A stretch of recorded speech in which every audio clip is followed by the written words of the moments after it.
Assalamualaikum warahmatullahi wabarakatuh. Perkenalkan, nama saya Jumianti dengan nomor induk mahasiswa 1821209. Video ini dibuat dengan tujuan untuk memenuhi tugas mata kuliah kewirausahaan yang didampu oleh Ibu Dr. Yanti Mayasari Ginting MSc. Di mana materi yang akan saya sampaikan di video ini adalah yang pertama yaitu mengenai bentuk organisasi, yang kedua menilai kebutuhan usaha, yang ketiga modal dan pinjaman, dan yang keempat itu teknik menentukan lokasi, layout, dan platform. Baiklah, untuk pertama kita masuk ke materi bentuk organisasi. Sebelumnya, saya akan memaparkan mengenai pengertian dari organisasi. Organisasi merupakan sebuah wadah tempat berkumpulnya sekelompok orang dengan tujuan yang sama, dengan mengandalkan sebuah manajemen untuk mencapai tujuannya. Jadi, dalam sebuah organisasi, manajemen ini diperlukan sebagai alat untuk mencapai tujuan dari organisasi tersebut. Karena manajemen sendiri ini memiliki beberapa fungsi. Yang pertama yaitu planning atau perencanaan. Perencanaan ini berorientasi pada masa depan dari perusahaan tersebut dan menentukan arah dari perusahaan tersebut. Biasanya perencanaan ini berbentuk seperti visi dan misi. Jadi di awal sebelum sebuah perusahaan dibentuk, terlebih dahulu pemilik akan menentukan sebuah visi dan misi yang akan menjadi tujuan dari perusahaan tersebut saat sudah dibangun. Fungsi yang kedua yaitu organizing. Organizing ini berguna untuk mengkoordinasi berbagai kegiatan di dalam perusahaan, baik itu dalam kegiatan manajemen ataupun perencanaan. Fungsi yang ketiga yaitu actuating. Actuating ini meliputi kepemimpinan dan koordinasi. Dan fungsi terakhir yaitu controlling. Controlling di sini bukan hanya sebagai pengawasan, namun juga termasuk untuk mengendalikan. Maksud dari mengendalikan di sini adalah mengendalikan bagaimana jalannya sebuah perusahaan dalam mencapai tujuannya. Selanjutnya kita masuk ke jenis-jenis usaha. Untuk usaha itu ditentukan oleh kebutuhan, tujuan, efektivitas, dan efisiensi. Jenis organisasi dibagi menjadi dua. Yang pertama berdasarkan jumlah pimpinannya, dan yang kedua itu berdasarkan jumlah wewenangnya. Jumlah wewenang ini memiliki 3 jenis wewenang. Yang pertama yaitu wewenang lini. Wewenang lini ini adalah wewenang yang menimbulkan rasa tanggung jawab atas tercapainya tujuan dari perusahaan. Yang kedua yaitu wewenang fungsional. Wewenang ini diberikan kepada seseorang agar dapat mengambil sebuah keputusan dari tiap departemen yang ada di perusahaan. Dan yang terakhir itu adalah wewenang staff. Wewenang ini adalah orang-orang yang membantu orang-orang yang bekerja di wewenang lini agar mencapai tujuannya secara efektif. Yang selanjutnya yaitu adalah mengenai bentuk organisasi berdasarkan hubungan wewenangnya. Yang pertama itu adalah organisasi lini. Organisasi lini adalah organisasi yang memiliki wewenang lini di dalam organisasinya. Bentuk usahanya biasanya berskala kecil dan memiliki karyawan yang relatif sedikit. Yang kedua yaitu organisasi fungsional. Organisasi fungsional biasanya memiliki beberapa fungsi. Penyusunannya ini berdasarkan fungsi yang dibutuhkan dari perusahaan tersebut. Biasanya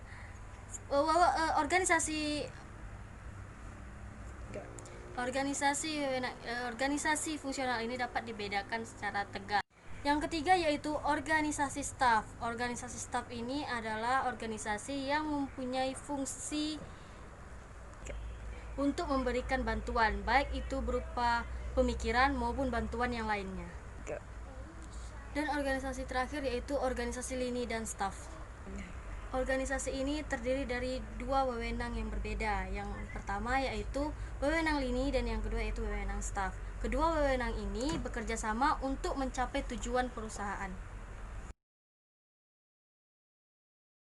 Baiklah, selanjutnya kita masuk ke materi kedua yaitu menilai kebutuhan usaha.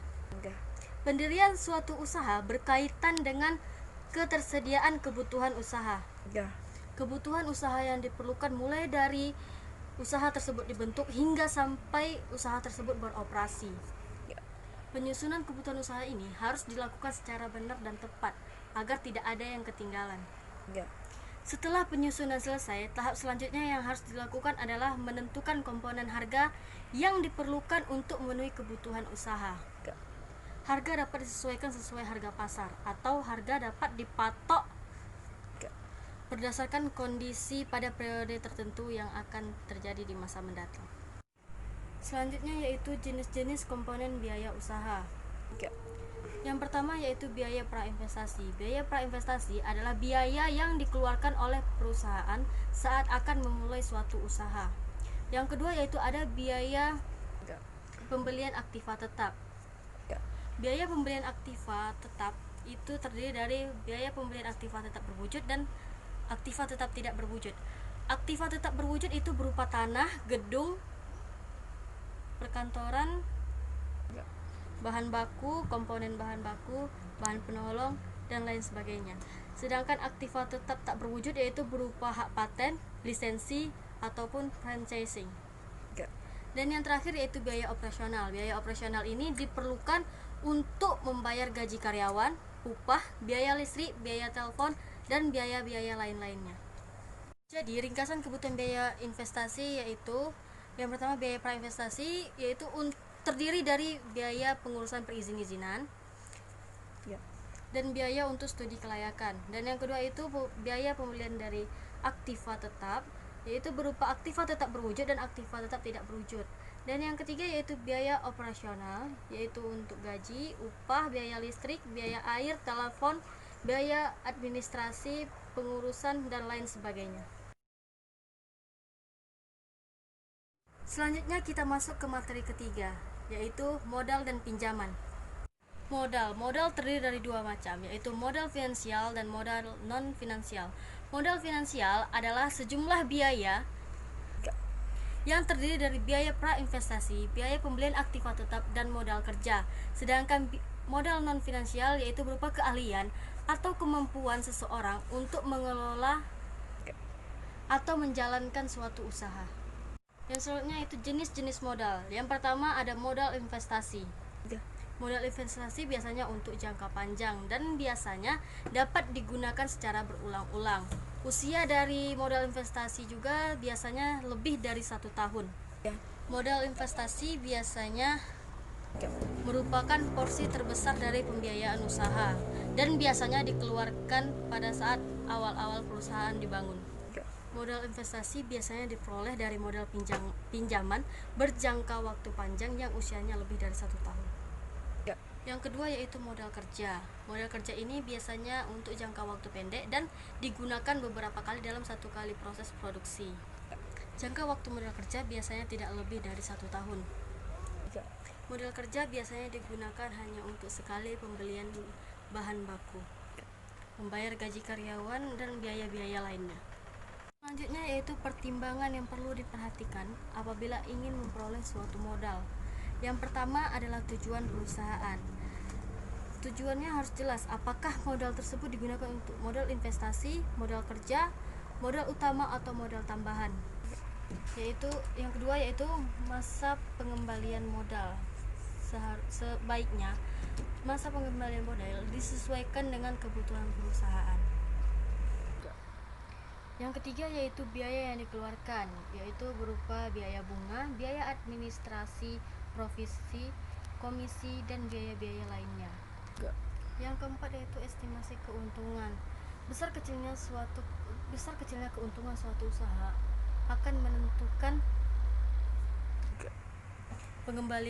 pengembalian dana suatu usaha. Untuk itu, sebelum mendapatkan pinjaman, alangkah bagusnya membuat estimasi keuntungan dari usaha tersebut. Yang selanjutnya yaitu sumber modal. Yang pertama adalah modal sendiri. Modal sendiri adalah modal yang diperoleh atau yang didapat dari pemilik perusahaan dengan cara mengeluarkan saham. Saham yang dikeluarkan perusahaan dapat dilakukan secara tertutup maupun terbuka. Bagi perusahaan yang sudah berjalan, selain dari saham, modal juga dapat diambil dari laba ataupun laba yang belum dibagi. Namun modal ini hanya dapat digunakan dalam jangka waktu tertentu. Untuk perusahaan yayasan, modal bisa didapat dari dana hibah ataupun dana sumbangan. Yang kedua yaitu modal asing. Modal asing atau modal pinjaman adalah modal yang diperoleh dari luar perusahaan. Dan biasanya modal ini didapat dari pinjaman. Penggunaan biaya modal pinjaman untuk membiayai suatu usaha akan menimbulkan beban biaya bunga, biaya administrasi, biaya provisi, dan komisi yang besarnya relatif. Penggunaan modal pinjaman mengharuskan pengembalian pinjaman dalam jangka waktu tertentu. Sumber dana dari modal asing dapat didapat dari yang pertama yaitu dari perbankan, yang kedua dari lembaga keuangan, dan yang ketiga dari lembaga non keuangan. Perbankan ini bisa perbankan swasta maupun perbankan negeri, dan yang lembaga keuangan ini dapat berupa pegadaian, ventura, asuransi, ataupun yang lainnya. Selanjutnya yaitu kelebihan dan kekurangan dari modal sendiri. Kelebihan dari modal sendiri yang pertama yaitu tidak adanya biaya bunga, biaya administrasi, sehingga tidak akan menjadi beban bagi perusahaan. Yang kedua, tidak tergantung kepada pihak lain, artinya modal didapat dari pemilik usaha tersebut. Yang ketiga, tidak akan memakan waktu lama dan tidak akan melalui persyaratan yang rumit. Dan yang terakhir, tidak ada keharusan pengembalian modal. Artinya, modal yang ditanamkan oleh pemilik akan bertahan dan tidak akan ada masalah apabila pemilik mengembalikannya kepada pihak lain. Selanjutnya yaitu kekurangan dari modal sendiri. Yang pertama, jumlahnya terbatas. Artinya, untuk memperoleh dalam jumlah tertentu itu bergantung kepada pemilik tersebut. Yang kedua, perolehan modal dari calon pemilik baru itu relatif sulit karena mereka akan memandang citra perusahaan itu terlebih dahulu. Dan yang terakhir itu kurang motivasi. Artinya, di sini pemilik yang menggunakan modal sendiri memiliki motivasi yang lebih rendah dibandingkan dengan yang memilih modal asing atau pinjaman. Selanjutnya adalah mengenai kelebihan dan kekurangan dari modal pinjaman. Kelebihan dari modal pinjaman yang pertama itu jumlahnya tidak terbatas, artinya pemilik boleh mengajukan pinjaman ke berbagai sumber. Dan yang kedua, motivasinya tinggi. Hal ini berkebalikan dengan menggunakan modal sendiri. Selanjutnya yaitu kekurangan modal pinjaman. Yang pertama itu dikenakan berbagai macam biaya seperti biaya bunga dan biaya administrasi. Yang kedua yaitu harus melakukan pengembalian dana. Dan yang ketiga, beban moral. Artinya perusahaan yang mengalami kerugian atau masalah akan berdampak terhadap pinjaman. Dan yang terakhir yaitu kelebihan modal campuran, yaitu dapat mengatur komposisi modal secara seimbang.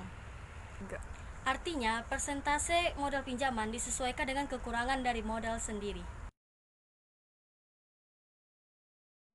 Baiklah, selanjutnya kita masuk ke materi terakhir atau materi keempat, yaitu mengenai teknik menentukan lokasi, layout, dan platform. Lokasi merupakan tempat terjadinya usaha, mulai dari proses produksi, melayani konsumen, hingga sebagai tempat penyimpanan dari hasil produksi yang nantinya akan dijual kepada konsumen. Ada 3 macam lokasi. Yang pertama, pabrik. Pabrik digunakan sebagai tempat produksi atau lokasi untuk menghasilkan sesuatu, baik menghasilkan barang ataupun jasa. Yang kedua yaitu kantor pusat, yaitu sebagai tempat pengendalian aktivitas perusahaan. Dan lokasi yang ketiga yaitu gudang, yaitu tempat yang digunakan untuk menyimpan hasil produksi yang nantinya akan dijual kepada konsumen. Selanjutnya adalah keuntungan dari lokasi yang tepat. Apabila kita dapat menentukan lokasi dengan tepat, maka kita akan memperoleh beberapa keuntungan.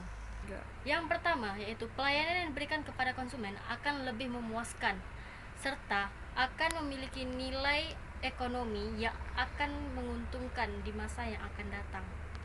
Yang kedua yaitu kemudahan dalam memperoleh tenaga kerja yang diinginkan sesuai dengan kualifikasinya. Dan yang ketiga yaitu kemudahan dalam memperoleh bahan baku atau bahan penolong dalam jumlah yang diinginkan secara terus-menerus. Yang keempat yaitu kemudahan untuk memperluas lokasi usaha. Dan yang terakhir yaitu meminimalkan konflik yang akan terjadi terutama dengan masyarakat dan pemerintah setempat. Selanjutnya yaitu pertimbangan penentuan lokasi. Hal-hal yang dapat jadi pertimbangan, yang pertama yaitu jenis usaha yang akan dijalankan, yang kedua dekat dengan konsumen atau pasar, dan yang ketiga dekat dengan sumber bahan baku, yang keempat dekat dengan sumber untuk memperoleh tenaga kerja. Selanjutnya dekat dengan pemerintahan, dekat dengan lembaga keuangan, berada di kawasan industri, kemudahan untuk melakukan perluasan, adat istiadat setempat di mana lokasi untuk membangun sebuah usaha, dan selanjutnya yaitu hukum yang berlaku di tempat tersebut serta beberapa pertimbangan-pertimbangan lainnya. Selanjutnya yaitu keuntungan layout. Yang pertama, ruang gerak dan tempat untuk beraktivitas dan pemeliharaan memadai. Yang kedua, pemakaian ruangan menjadi efisien. Yang ketiga, aliran material menjadi lancar. Dan yang terakhir, layout yang tepat akan memberikan keindahan, keselamatan, kenyamanan, sehingga akan meningkatkan motivasi kerja. Dan yang selanjutnya yaitu pertimbangan penentuan layout. Yang pertama yaitu kapasitas dan tempat yang dibutuhkan. Dan yang kedua yaitu peralatan yang digunakan untuk menangani bahan, lingkungan estetika. Dan yang keempat yaitu arus informasi. Dan yang terakhir, biaya perpindahan antara tempat kerja yang berbeda. Selanjutnya yaitu pertimbangan penentuan layout berdasarkan situasi. Yang pertama yaitu posisi tetap. Posisi layout ini ditujukan kepada proyek yang mungkin memindahkan produknya berdasarkan ukuran. Dan selanjutnya yaitu orientasi proses. Layout jenis ini biasanya didasarkan pada proses produksi atau pelayanan jasa. Yang selanjutnya yaitu tata letak kantor. Layout jenis ini berkaitan dengan layout penempatan pekerja, peralatan kerja, dan tempat yang akan digunakan sebagai perpindahan informasi. Yang selanjutnya yaitu tata letak gudang. Layout jenis ini digunakan untuk pemanfaatan ruangan gudang dan efisiensi biaya penanganan gudang. Dan yang terakhir yaitu tata letak produk. Layout jenis ini mencari pemanfaatan personal dari mesin terbaik dari proses yang berulang-ulang. Pembahasan terakhir yaitu mengenai tujuan dari penentuan lokasi dan layout.